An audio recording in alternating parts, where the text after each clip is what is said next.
বাংলাদেশ থেকে একটা বড় খুনিকে এসটিএফ অ্যারেস্ট করেছিল, জেনে রাখুন। যা নিয়ে বাংলাদেশে অনেক রেভুলেশন হয়েছিল।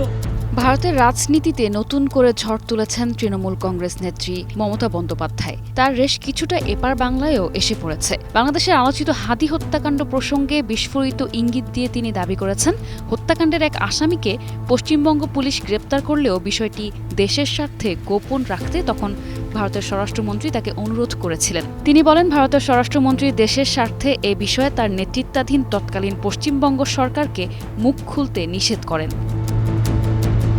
জনসভায় দাঁড়িয়ে মমতার মন্তব্য ছিল, কাকে দিয়ে খুন করিয়েছিলেন, কার কার নাম বেরিয়েছিল সবটাই জানি।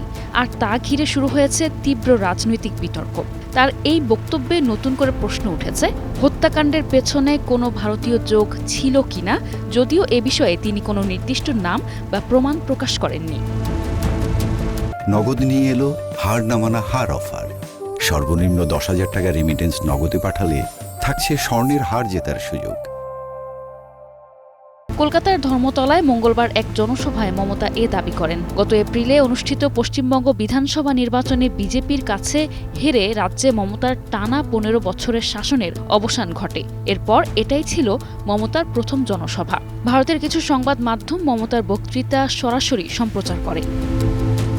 ভারতের স্বরাষ্ট্রমন্ত্রী হিসেবে দায়িত্ব পালন করছেন ক্ষমতাসীন দল বিজেপির নেতা অমিত শাহ। মমতা তার বক্তৃতায় হোম মিনিস্টার শব্দটি বললেও অমিত শাহের নাম উল্লেখ করেননি। সাবেক মুখ্যমন্ত্রী মমতা বন্দ্যোপাধ্যায় বলেন, ন্যাশনাল ইনভেস্টিগেশন এজেন্সির ভয় দেখাচ্ছেন, এনফোর্সমেন্ট ডিরেক্টরের ভয় দেখাচ্ছেন, সিবিআই এর ভয় দেখাচ্ছেন। তিনি বলেন, এই সিআইডি তার আমলেও ছিল এবং অভিযোগ করে বলেন, এই সিআইডি তখন তো এইভাবে ইফেক্টলি অন্যায় কাজ করত না এবং রাজ্য সরকারের অধীনে স্পেশাল টাস্কফোর্সও অন্যায় কাজ করত না। মমতা আরও বলেন, বাংলাদেশ থেকে এক বড় খুনিকে এসটিএফ গ্রেফতার করেছিল, জেনে রাখুন। জানিয়ে বাংলাদেশে অনেক রেভলিউশন হয়েছিল। মেঘালয় দিয়ে বাংলায় চলে আসে, এরপর ভারতের এসটিএফ তাকে ধরে। তারপর মমতা বন্দ্যোপাধ্যায় জানান, হোম মিনিস্টার নিজে তাকে ফোন করে বলেছেন। তিনি এতদিন মুখ খুলেননি, কিছুই বলেননি। আজকে তিনি অত্যাচারের শেষ সীমায় চলে গেছেন। তিনি বলেন, নামটা এখনো বলছি না ভদ্রতা করে। বাংলাদেশের লোক উত্তাল হয়ে যাবে এবং তিনি সেটা চান না। তিনি দেশকে ভালোবাসে। এ সময় মঞ্চের সামনে দাঁড়িয়ে থাকা তৃণমূল কংগ্রেসের সদস্য সমর্থকেরা চিৎকার করতে শুরু করেন। তারা বলেন, নামটা বলে দিন।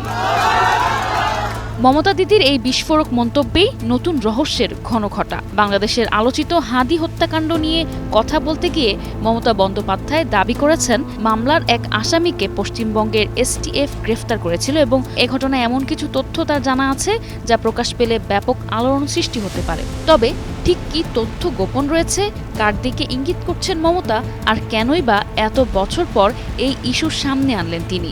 তবে তিনি কোনো প্রমাণ বা নির্দিষ্ট ব্যক্তির নাম প্রকাশ না করায় বিষয়টি আপাতত রহস্যই রয়ে গেছে। নিসা আলম, ডেস্ক রিপোর্ট, 21 টেলিভিশন।